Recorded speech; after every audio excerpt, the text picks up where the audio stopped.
पहिला वर्ग काय करतो? आपल्या स्वार्थाचा विचार न करता समाजाचं कल्याण करतो, हा सत्पुरुषांचा वर्ग आहे. दुसरा वर्ग सामान्य लोकांचा, पहिला स्वतःचा स्वार्थ साधून घेतो, जर उरला वेळ तर समाजाचा विचार करतो. त्यानंतर त्याने तिसरा वर्ग सांगितला, ते मी मानव राक्षसहा परहितम स्वार्थाय विघ्नंती ये. जे आपल्या स्वार्था करता दुसऱ्याचं अहित झालं तरी चालेल असा विचार करतात ना, भरतृहरी म्हणतो ते आम्ही मानव राक्षस आहात. ते मानव रूपी राक्षस आहेत. विठ्ठल विठ्ठल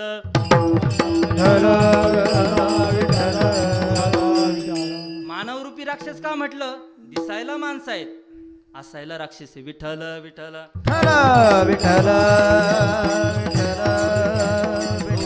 त्याच्यामध्ये आपल्याला पाहायला मिळतं ना, बरेच जण दिसायला माणसं असतात, असायला राक्षस असतात.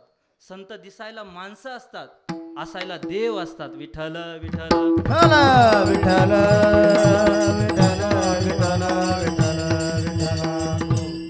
मग भर्तृहरी यांना म्हणतो मानव रूपी राक्षस कोण? जे आपल्या स्वार्था करतात, दुसऱ्याचं अहित करतात, त्यांना भर्तृहरी मानव रूपी राक्षस म्हणतो. आणि त्यानंतर त्याने तिसऱ्या प्रकारचा, चौथ्या प्रकारचा वर्ग सांगितला, अत्यंत भयानक. ये विघ्नंती निरर्थकम परहितम ते के न जानी महे. भर्तृहरी म्हणतो हा जो चौथ्या प्रकारचा वर्ग आहे ना, अत्यंत भयानक वृत्तीचा. काय हा, काय कशा प्रकारचा वर्ग आहे? तर तो म्हणतोय की ये विघ्नंती निरर्थकम परहितम, जे विनाकारण दुसऱ्याचं अहित करतात, ते कोण आहेत? न जाणीमय, ते कोण आहेत ते मला सुद्धा कळत नाही. विठ्ठल विठ्ठल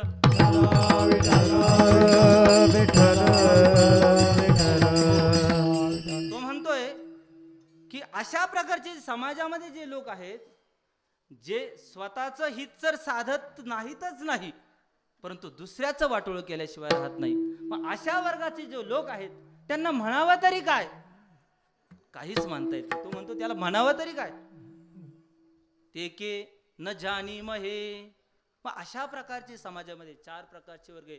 त्यातला पहिला संत सज्जनांचा वर्ग जो आहे तो सतत जगाच्या कल्याणाकरता आपलं जीवन खर्च करत असतो. सत्पुरुषांचा, देशभक्तांचा, समाजसेवकांचा हा वर्ग आहे, जे आपल्या स्वार्थाचा विचार न करता सतत जगाच्या हिताचा विचार करतात. समर्थ रामदासांच्या चरित्रात एक गोष्ट वाचली. एकदा समर्थ रामदास स्वामी 9 वर्षाचे होते, वय वर्ष किती, आणि घरामध्ये एका कोपऱ्यामध्ये जाऊन जोरजोरात स्वामी रडायला लागले. रडायला लागल्यानंतर आईला वाटलं की अरे या नारायणला नेमकं काय झालं असतं. त्यांचं पूर्वाश्रमीचं नाव नारायण सूर्याजी ठोसर. तर नारायणला झालं काय, काय एवढा ओक्साबुक्शी रडायला लागलाय. गेल्यानंतर आईसाहेब स्वामींकडे गेल्या आणि विचारलं, काय रे नारायण, काय झालंस बाळा, का रडतोस, कसली चिंता आहे तुला? काही नाही आई. अरे मग का रडतोस? तुला विवाह करायचा आहे का? तुला लग्न करायचंय का? तुला मुलगी पाहून देऊ का? आई असं काहीच नाहीये. म्हटलं बघ नारायण तू रडतोस का? त्यावेळेस नारायणाने दिलेलं उत्तर आहे, आज जगात सर्वत्र अन्याय, अत्याचार, अधर्म माजलेला आहे, आणि त्या अधर्म, अन्याय, अत्याचार पाहून मला अत्यंत भीती वाटते आहे. आणि या अन्याय अत्याचारातून या देशाला, या राष्ट्राला कोण सोडविल अशी चिंता मला झाली आहे आई, आणि आई म्हणून मी रडतोय. विठ्ठल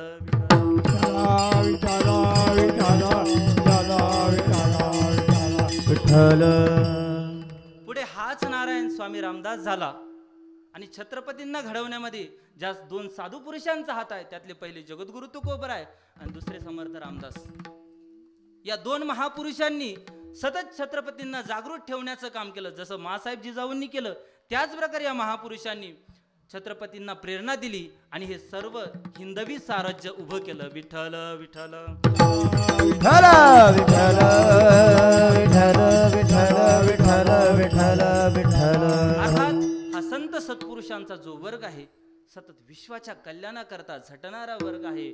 म्हणून या वर्गाला आपल्याकडे जे जे जे आहे ते समाजाला द्यावं वाटतं. प्रसंगी आपल्या हिताचाही हे लोक विचार करत आपुले आहे ताजो बाबा विठ्ठल विठ्ठल विठ्ठल विठ्ठल विठ्ठल विठ्ठल प्रमाण हे विषयाला अनुसरून असावं, ज्याने विषयाला पुष्टी मिळावी, विषय तुटणारा नसावा. विठ्ठल विठ्ठल विठ्ठल विठ्ठल विठ्ठल विठ्ठल विठ्ठल विठ्ठल. महापुरुष प्रसंगी आपल्या हिताचाही विचार करत नाही, केवळ समाजाच्या कल्याणाचा विचार करतात. एकदा स्वामी विवेकानंद आपल्या एक मित्रांसमवेत गाडीतनं फिरत होते. फिरत असताना रस्त्याच्या कडेला स्वामीजींना एक दृश्य दिसलं. रस्त्याच्या कडेला एका गटारामध्ये डुकराचं पिलू पडलेलं आहे आणि डुकराचं पिलू पडलेलं असताना स्वामीजींनी पाहिलं की ते डुकराचं पिलू उडी मारून त्या गटारातून बाहेर येण्याचा प्रयत्न करत आहे.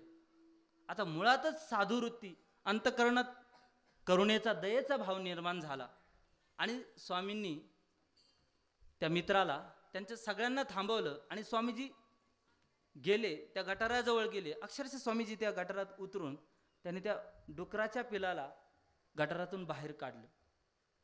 आता बाकीच्यांना सगळ्यांना आश्चर्य वाटलं, काय हे स्वामीजींना काही काम नाही का, काय हे काम करताय स्वामीजी. आल्यानंतर सगळे प्रश्नार्थक मुद्रेने स्वामीजींकडे पाहत होते आणि विचारलं, स्वामीजी हे काय आहे, तुम्हालाही शोभतंय का, तुम्ही विश्वात प्रख्यात अशी तत्वज्ञ आहात आणि एका डुकराच्या सामान्य पिलासाठी गटारात उतरताय. स्वामीजी म्हटले, मला ते डुकर नाही दिसलं, त्याच्या हाल अपेष्टा दिसल्या. मला ते डुकर दिसलं नाही, त्याच्या हाल अपेष्टा दिसल्या आणि त्याच क्षणाला माझ्या मनात भाव निर्माण झाला की ह्याला वर काढलं तरच माझ्यातलं साधुत्व आहे. आणि त्यावेळेला स्वामीजींनी त्या डुकराच्या पिलाला वर काढलं. त्यांनी उत्तर दिलं, आज जरी माझे कपडे खराब झालेले असतील, आज माझे पाय चिखलाने माखलेले असतील, परंतु या डुकराच्या पिलाला गटारातून काढण्यामुळे मला जो आनंद मिळालेला आहे तो शब्दात सांगण्यासारखा नाही. विठ्ठल विठ्ठल विठ्ठल विठ्ठल विठ्ठल विठ्ठल विठ्ठल. महापुरुष स्वतःच्या हिताचा विचार न करता जगताचं कल्याण करतात. कृष्ण भक्ती संप्रदायाचे जे आद्य प्रवर्तक आहेत गौरांग महाप्रभू, त्यांच्या चरित्रातही एक गोष्ट वाचली. एकदा गौरांग महाप्रभू आणि त्यांचा एकनाथ नावाचा एक मित्र बोटेने प्रवास करत होते.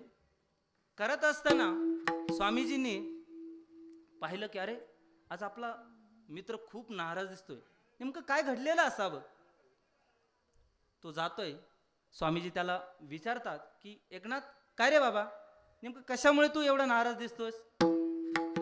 त्यावेळेस त्या एकनाथने सांगितलं, स्वामीजी तुम्हीही न्यायशास्त्रावरती ग्रंथ लिहिलेला आहे आणि त्याच बरोबरीला माझाही न्यायशास्त्राचा एक ग्रंथ आहे.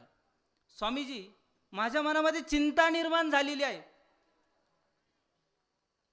जर तुमच्यासारख्या विद्वानाचा विद्वत्तेने परिपूर्ण प्रक्रिया प्रचूर अशा न्यायशास्त्रावरती ग्रंथ जर असेल तर माझा ग्रंथ वाचेल कोण. अर्थात माझे हे जे कष्ट आहेत ते सगळे विस्फल जातील, निष्फल जातील आणि त्या कारणामुळे मी नाराज आहे स्वामीजी. त्यावेळेस गौरांग महाप्रभू, मी सांगतोय की साधू पुरुष जे असतात प्रसंगी आपल्या हिताचा विचार न करतात, समाजाच्या सुखाचा, समाजाच्या कल्याणाचा विचार करतात. त्याच वेळेला स्वामीजी म्हटले, जर माझ्या ग्रंथ लिहिण्यामुळे तुला जर दुःख होत असेल, माझ्या ग्रंथामुळे जर तुझा कोणी ग्रंथ वाचत नसेल, तर मी आता याच ठिकाणी माझा ग्रंथ या नदीला समर्पित करतो. आणि स्वामीजी त्या क्षणाला आपला ग्रंथ त्या नदीत समर्पित करतात. समर्पित करतात एवढंच नाही तर स्वामीजी त्या ठिकाणी प्रतिज्ञा करतात की मी आजपासून लेखणी हातात धारण करणार नाही आणि कुठलाही ग्रंथ लिहिणार नाही. विठ्ठल विठ्ठल विठ्ठल विठ्ठल विठ्ठल विठ्ठल विठ्ठल विठ्ठल विठ्ठल. कस्यचिद अर्थम स्वयमेव मन्यते साधुः साधु कस्यचित अर्थम स्वयं एव मन्यते. दुसऱ्या कुणाचीही वृद्धी होत असेल, दुसऱ्या कुणालाही सुख आनंद मिळत असेल, तर साधू पुरुष त्यातच आपलं सुख मानतात. तुका म्हणे सुख पराविया सुखे, पराविया सुखे. तुका म्हणे सुख पराविया सुखे, पराविया सुखे.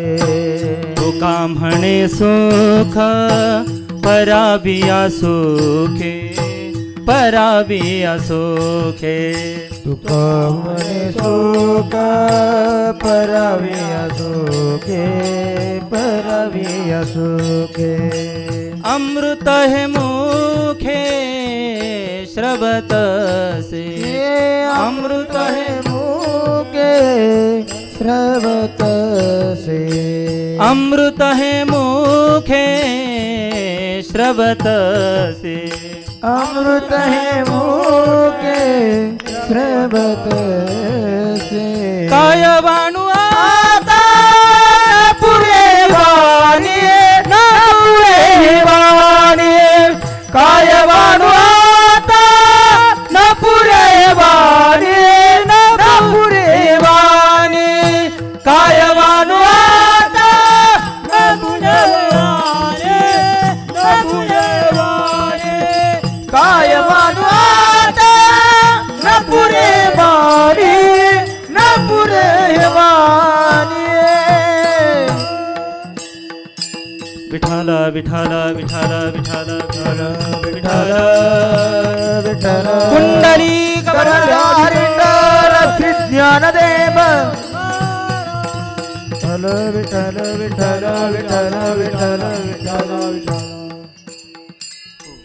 म्हणून हा जो महापुरुषांचा वर्ग आहे तो समाजाच्या हिताने सुखी होतो, तर समाजाच्या दुःखाने दुःखी होतो. समाज दुःखी असेल तर महापुरुष दुःखी असतात. समाज सुखी असेल तर महापुरुष दुःखी होतात. बुडत हे जन न देखवे डोळा, येतो कळवळा म्हणून या. अशी या महापुरुषांची वृत्ती असते. म्हणून या महापुरुषांना आपल्याकडे जे जे आहे ते समाजाला द्यावं वाटतं.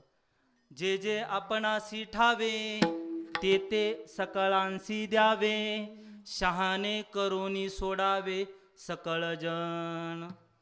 समाजात लोक मोठे चतुर असतात. आपल्याला ज्या गोष्टी माहिती आहेत ते समाज दुसऱ्याला सांगत नाहीत. जे आपल्याकडे आहे ते आपल्याकडेच ठेवण्याचा लोक प्रयत्न करतात. इति गुह्यतमम शास्त्र. सिक्रेट कोणी सांगतं का आपलं सिक्रेट? नाही सांगत. परंतु या संतांचा विशेष आहे. जे जे आपणासी ठावे, जे जे आपल्याकडे आहे ते समाजाला देण्याचा विचार संत करत असतात. या संतत्वाचा अवच्छेदक सांगताना थोडंसं लक्षपूर्वक आहे का? संतांना संत का म्हणायचं? का म्हणायचं संत? संत अखंड देवाचं नामचिंतन करतात म्हणून संतांना संत म्हणायचं का? नाही. संतांना आत्मबोध प्राप्त झालेला असतो म्हणून संतांना संत म्हणायचं का? नाही. संतांना परमात्म्याची प्राप्ती झालेली आहे, झालेली असते म्हणून संतांना संत म्हणायचं का? तर याचंही उत्तर नाही. मग संतांचं संतत्व कशावर अवलंबून आहे? तर याचं उत्तर एकच आहे की ते उत्तर म्हणजे संतांना आपल्या पारमार्थिक जीवनामध्ये ज्या ज्या गोष्टी प्राप्त झाल्या त्या त्या संतांनी समाजाला दिल्या, यावर संतांचं संतत्व अवलंबून आहे. विठ्ठल विठ्ठल विठ्ठल विठ्ठल. म्हणूनच ज्ञानोबरांना जो पारमार्थिक आनंद प्राप्त झाला तो आनंद ज्ञानोबरांनी ज्ञानेश्वरीच्या रूपाने समाजाला दिला. तुकोबरांना जो पारमार्थिक आनंद प्राप्त झाला तोच आनंद तुकोबरांनी गाथ्याच्या रूपाने समाजाला दिला. जोग महाराजांवर ज्ञानोबरांची जी कृपा झाली त्या कृपेचा प्रसाद म्हणून महाराजांना जी स्थिती प्राप्त झाली तीच स्थिती तेच ज्ञान समाजाला प्राप्त व्हावं म्हणून जोग महाराजांनी वारकरी शिक्षण संस्थेची स्थापना केली.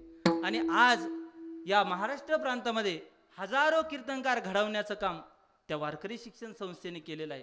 खऱ्या अर्थाने महाराष्ट्रावर या संस्थेचे मोठे उपकार आहेत की पूर्वी घराघरामध्ये ज्ञानेश्वरी होती, परंतु त्या भगव्या वस्त्रामध्ये बांधलेली होती. जोग महाराजांनी विचार केला, अरे ज्ञानेश्वरी जर आपली आई आहे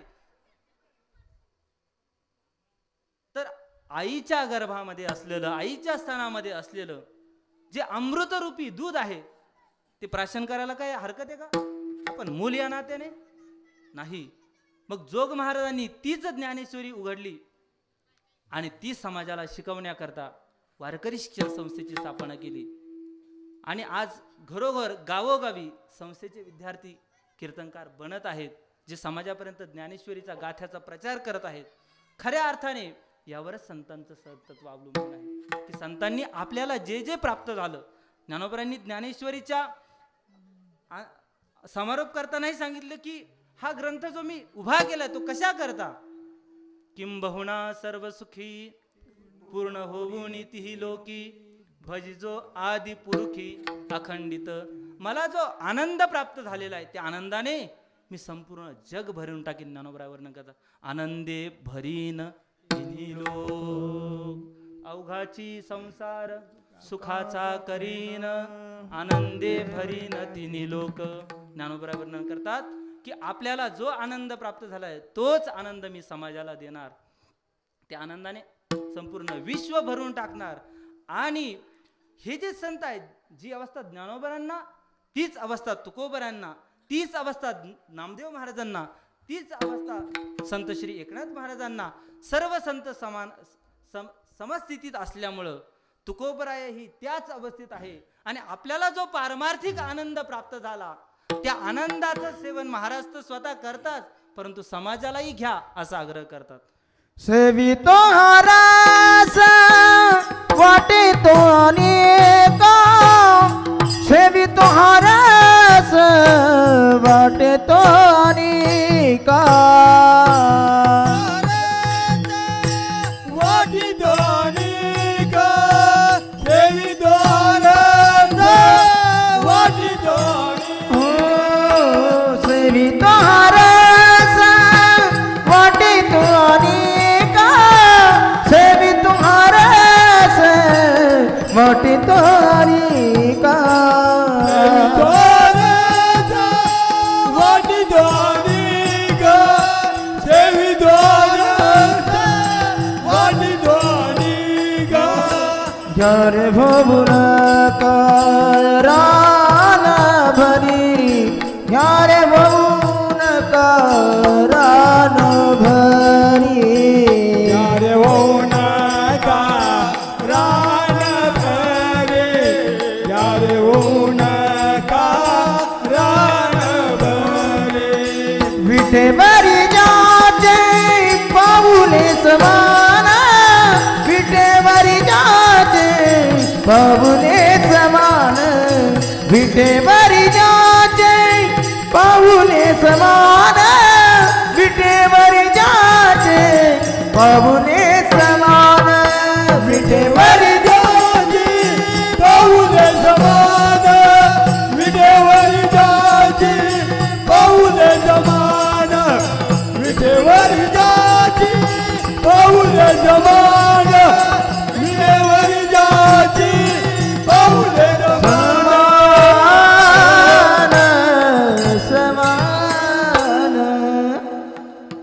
महाराज वर्णन करतात की सेवितो हार स वाटितो आणि का, घ्या रे भोगू नका रान भरी. मी ज्या रसाचं, मी ज्या आनंदाचं पान करतो आहे, ज्या रसाचं सेवन करतो आहे, तोच रस तुम्ही घ्या आणि विषयांच्या रानामध्ये भटकू नका. या चरणावर काही प्रश्न निर्माण होतात, परंतु आपली संकल्पित वेळ झालेली आहे, 5 मिनिट शेष आहेत. तर या 5 मिनिटात अभंगाचा सरळ भावार्थ सांगण्याचा प्रयत्न करतो आणि याच ठिकाणी सेवा आपण संपूया. तत्पूर्वी संप्रदायाच्या नियमपूर्वक सर्वांनी हात उंच करून मोठ्या आनंदाने भगवान परमात्म्याचं चिंतन करूया. विठोबा रखुमाई विठोबा रखुमाई, विठोबा रखुमाई जय जय विठोबा रखुमाई, विठोबा रखुमाई जय जय विठोबा रखुमाई, विठोबा रखुमाई जय जय विठोबा रखुमाई, विठोबा रखुमाई जय जय विठोबा रखुमाई, जय जय विठोबा रखुमाई, जय जय विठोबा रखुमाई, जय जय विठोबा रखुमाई, जय जय विठोबा रखुमाई, जय जय विठोबा रखुमाई, जय जय विठोबा रखुमाई,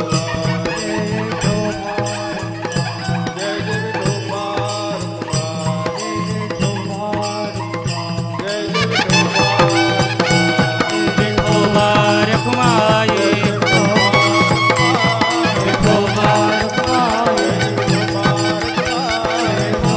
रखुमाई विठोबा विठोबा रखुमाई विठोबा रखुमाई विठोबा रखुमाई विठोबा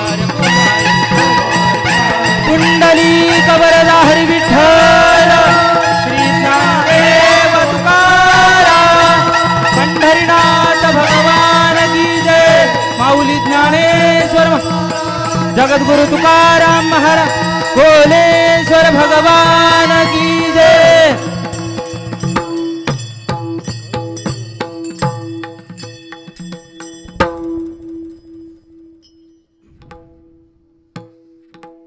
या प्रथम चरणावरती काही प्रश्न निर्माण होतात. महाराज म्हणतात की मी ज्या रसाचं पान करतोय, ज्या आनंदाचं सेवन करतोय, तोच तुम्ही घ्या. पहिला प्रश्न निर्माण होतो की महाराज नेमके कोणत्या रसाचं सेवन करीत आहेत. दुसरा प्रश्न होतो की रसाचे काही प्रकार आहेत का. खरं तर हे पाहायला आपल्याला आणखी अर्धा तास पाहिजे किंवा 1 तास पाहिजे, परंतु आपण वेळेत संपवणार आहोत. त्यामुळे थोडक्यात सांगतो की महाराज या ठिकाणी ज्या रसाचं सेवन करत आहेत तो आहे ब्रह्मरस अर्थात भक्तीचा रस. लावणी मृदंग श्रुती टाळ घोष सेवू ब्रह्मरस आवडीने, किंवा त्याही पुढे भगवान परमात्म्याच्या नामचिंतनालाच रस म्हटलेला आहे. जिभे गोड 3 अक्षरांचा रस अमृत जयास फिके पुढे. हा रस अशा प्रकारचा आहे की ज्याच्या पुढे अमृतही फिकं आहे. म्हणून गोड तुझे रूप गोड तुझे नाम तेची मज प्रेम सर्व काळ. तर अशा प्रकारे महाराज भक्तिरसाचं नामरसाचं सेवन करत आहेत आणि तोच रस महाराज समाजाला देतात. आता हा जो भक्तिरस आपल्या अंतकरणामध्ये निर्माण व्हावा, अंतकरणामध्ये उत्पन्न व्हावा, याकरता ही परमात्म्याची कृपा आपल्याला अत्यंत गरजेची आहे. आणि म्हणूनच महाराज सांगतात की परमात्म्याची कृपा झाल्याशिवाय अंतकरणामध्ये भक्ती निर्माण होत नाही. म्हणून खऱ्या अर्थाने जो विटेवर भगवान परमात्मा उभा आहे तोच खऱ्या अर्थाने एक दानशूर दाता आहे आणि तोच आपल्याला भक्तीचं दान देऊ शकतो. म्हणून तर महाराजांनी म्हटलं की हेची दान देगा देवा तुझा विसर न व्हावा. म्हणून महाराज म्हणतात विटेवरी ज्याची पाऊले समान, ज्याची विटेवर पाऊले आहेत समान अशा प्रकारची पाऊल आहेत, कुठल्याही प्रकारचा भेद त्याच्या ठिकाणी नाही. समचरण दृष्टी विटेवरी साजिरी तेथे माझी हरी वृत्ती राहो. तर अशा प्रकारचा तो परमात्मा असल्यामुळे खऱ्या अर्थाने तोच खरा दानशूर दात आहे. आणि त्याच्या चरणाच्या ठिकाणी जर आपण आपली बुद्धी ठेवली तर आपल्या मनात जो काही संकल्प आहे तो निश्चित पूर्ण होईल. मनाचे संकल्प पाववील सिद्धी. सगळ्या मनातील आपले मनोरथ पूर्ण करणारा तो परमात्मा आहे. फक्त जरी राहे बुद्धी याचे पायी. जर त्या परमात्म्याच्या चरणावर आपण आपली बुद्धी ठेवली तर आपल्या मनातले सर्व संकल्प सर्व मनोरथ पूर्ण झाल्याशिवाय राहत नाही. कारण सत्य संकल्पाचा दाता नारायण सर्व करी पूर्ण मनोरथ. तर अशा प्रकारचा तो परमात्मा असल्यामुळं तो आपले मनोरथ पूर्ण करील, पण त्याकरता त्याच्या चरणावर आपली बुद्धी ठेवली पाहिजे. म्हणूनच महाराजांनी प्रार्थना सुद्धा केली की माझे चित्त तुझे पायी राहे ऐसे करी काही धरोणिया बाही भव हा तारी दातारा. महाराज म्हणतात मी ज्या रसाचं भक्ती रसाचं पान करते तोच रस तुम्ही घ्या. आणि हा निरोप देण्याकरताच मी आलेलो आहे. मला देवाने निरोप घेऊन पाठवले. अभंगाचं अंतिम चरण तुका म्हणे माझा दाढीला निरोप तुका म्हणे माझा दाढीला निरोप तुका म्हणे माझा धाडीले निरोपा तुका म्हणे माझा धाडीले निरोपा तुका म्हणे माझा दाढीला निरोप तुका म्हणे माझा दाढीला निरोप तुका म्हणे माझा धाडीले निरोपा तुका म्हणे माझा धाडीले निरोपा मार्ग हा सोपा सोका रूपा मार्ग हा सोपा सोका रूपा विजेवरी जाती पाऊल समान विजेवरी जाती पाऊल समान मार्ग हा सोपा सुखरूप मार्ग हा सोपा सुखरूप विटेवरी जाची पाऊले समान विटेवरी जाची पाऊले समान तोची एक दान शूरदाता तोची एक दान शूरदाता विजेवरी जाची पाऊल समान विजेवरी जाची पाऊल समान तोची एक दान शूरदाता तोची एक दान शूरदाता विटेवरी जाची पाऊल समान विटेवरी जाची पाऊल समान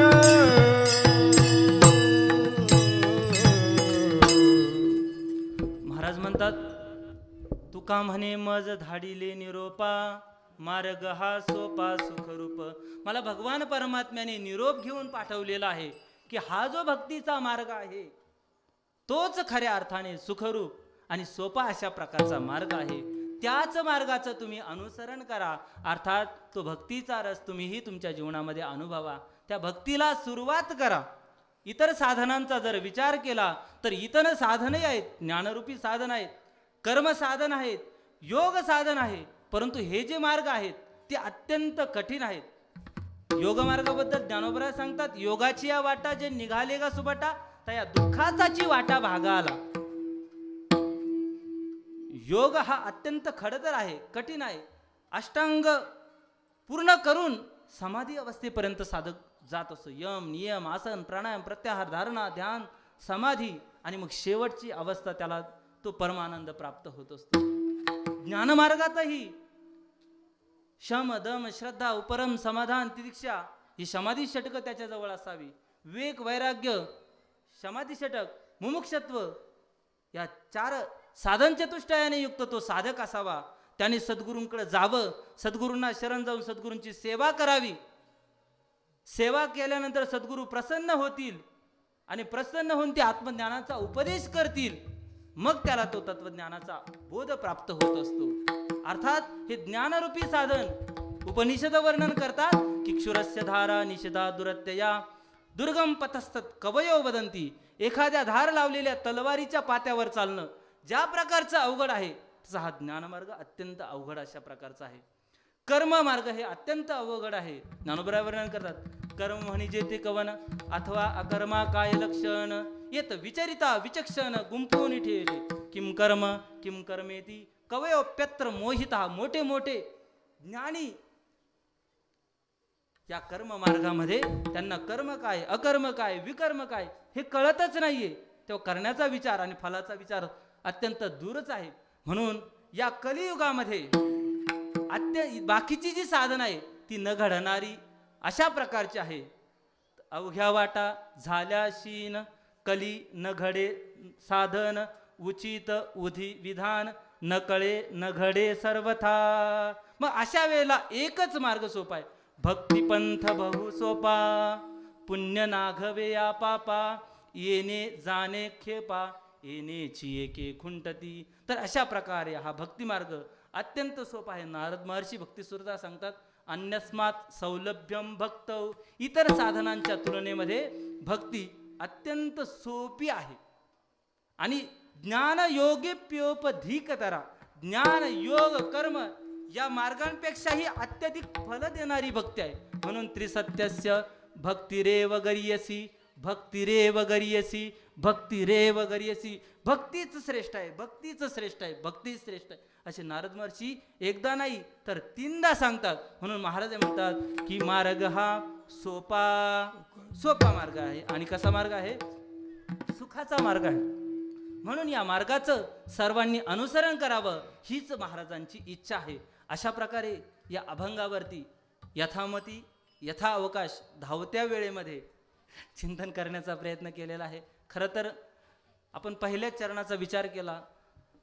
ह्याचं कारण आहे, काय कारण आहे? पुढच्या वर्षी परत बोलवा विठ्ठल विठ्ठल. विठाला विठाला विठाला विठाला विठाला विठाला विठाला विठाला. असो, भगवान श्री कोलेश्वराच्या कृपेने या अभंगावरती माऊली श्री ज्ञानोबरांच्या कृपेने सद्गुरूंच्या कृपेने चिंतन करण्याचा प्रयत्न केला. करविली तैसी केली कटकट वाकडी का नीट देव जाणे. तुम्हा सर्व श्रोता सज्जनांच्या चरणी ही सेवा समर्पित करतो. भगवान पांडुरंगाच्या चरणी ही सेवा समर्पित करतो. सर्व गुरुजनांच्या चरणी ही सेवा समर्पित करतो. आणि याच ठिकाणी ही सेवा संपवतो. एक छोटीशी सूचना आहे. वारकरी संप्रदायाचा आराध्यवत भगवान